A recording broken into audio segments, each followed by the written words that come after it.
You know when you are guilty of wasting time and laying in bed and you're being lazy. You know it.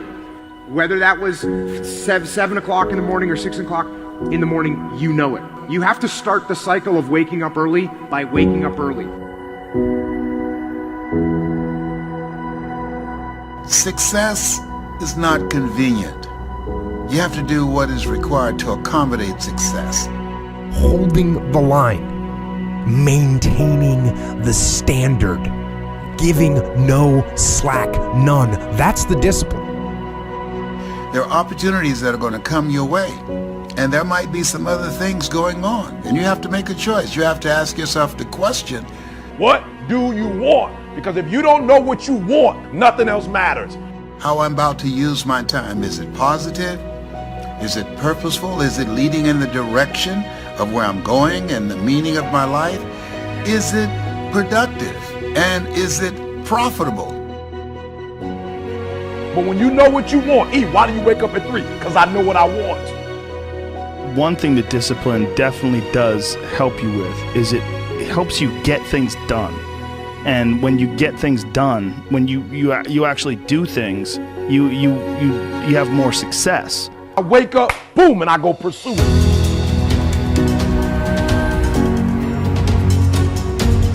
A big part of success is just not being lazy and just doing it. Yeah.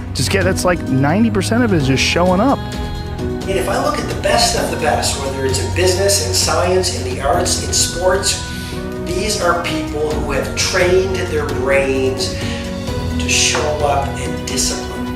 And getting up early is not only an incredible competitive advantage, because most of your competitors are asleep, but getting up early is a great gift to give yourself. You get more life.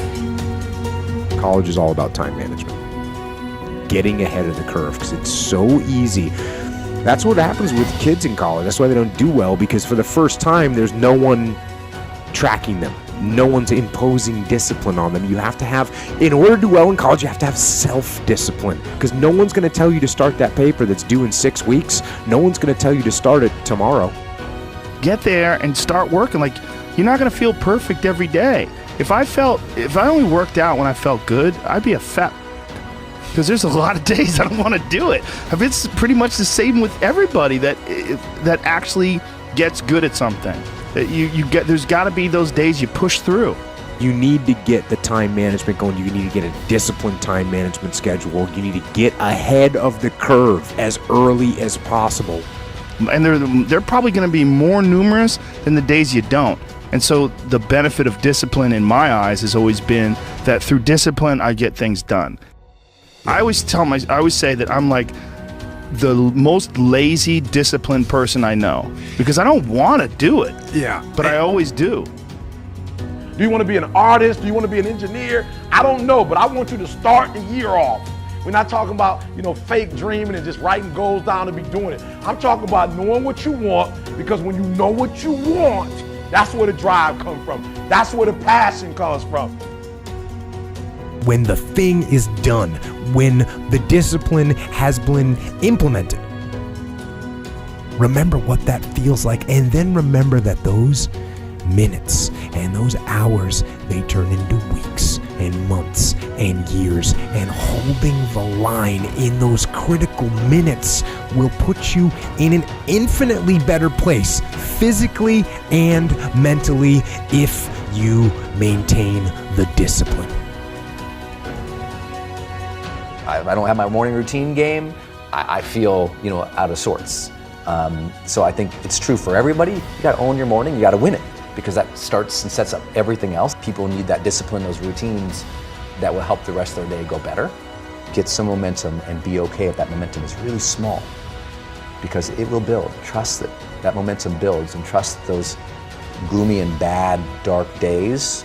Trust that those are going to be there. Honor the difficulty.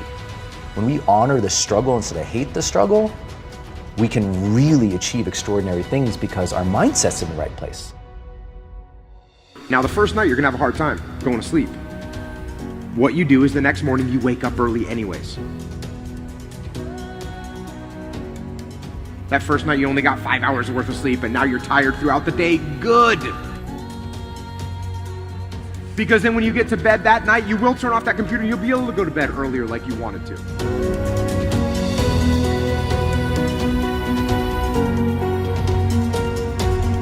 You can live on 6 hours sleep. So you have 18 hours. You have 18 goddamn hours. I want to know what you're doing with your 18 hours. Because you can work your 9 to 5, and that's 9, and you can travel for an hour here and there. Respect. Nice little solid commute. Oh, you want to be a family man? Mazel tov. You can spend 2 hours with your kids. What are you doing with those other 5 hours? You're watching House of Cards. You're playing Madden. You're relaxing from the other intense Gary, I already spent 11 hours. Well, great. Then don't complain or want more. Respect that by getting rest and this and that, you were giving up opportunity to go into a new world. You want the audacity to have a 1% life. Let's call it what it is. You want to live as well as the 1 to 2% in the world. It's not very complicated. The math is very raw.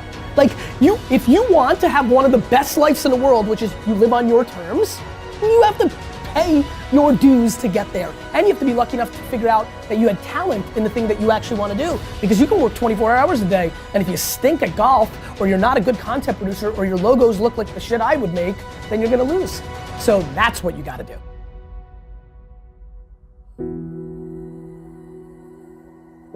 The most important thing you can do is win the morning. Just win the morning, man. It is not easy, but it is worth it.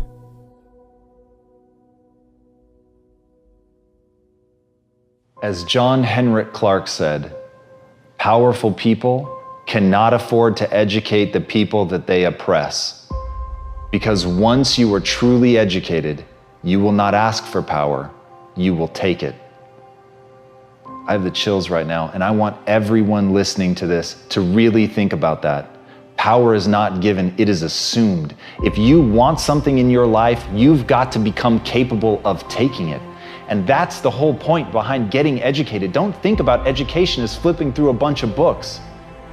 Getting educated is about gaining knowledge, knowledge that has utility, knowledge that can be put to use in service of something. But you've got to know what that in service of is. What are you trying to do? Why are you trying to educate yourself? And are you waiting? Are you asking politely if you can be educated? Or are you grabbing the things that you need in order to learn and insisting of yourself that you gain that knowledge, that you begin to empower yourself, that you build yourself into someone who cannot be conquered. And as Walt Whitman said, I live to be the ruler of life, not a slave, to meet life as a powerful conqueror, and nothing exterior to me will ever take command of me. Now, if you're going to live by those words, you are going to have to empower yourself. You are going to have to become capable of something tomorrow that you are not capable of today, and the only way to do that is to educate yourself. But don't get trapped in other people's definition of education. Education is not sitting blindly in a classroom. Education is not simply working your way through Wikipedia. Education is about understanding what you're trying to accomplish and getting the knowledge that you need in order to bend reality to your will. And this is the thing that drives me crazy about how people approach education. At the end of the day, knowledge, skills, they are designed to have real world impact. They are designed to give you the ability to do something that influences this world. They are designed to make you capable of something that you weren't capable of before. When it is blind learning, when you think it's to impress your parents or to get an A on the test or to make your manager at work happy, you have already lost. The point of knowledge is to make sure that you can close your eyes and envision a world, open your eyes, and then make that world come true. The point of knowledge is to control your own life. Never forget that.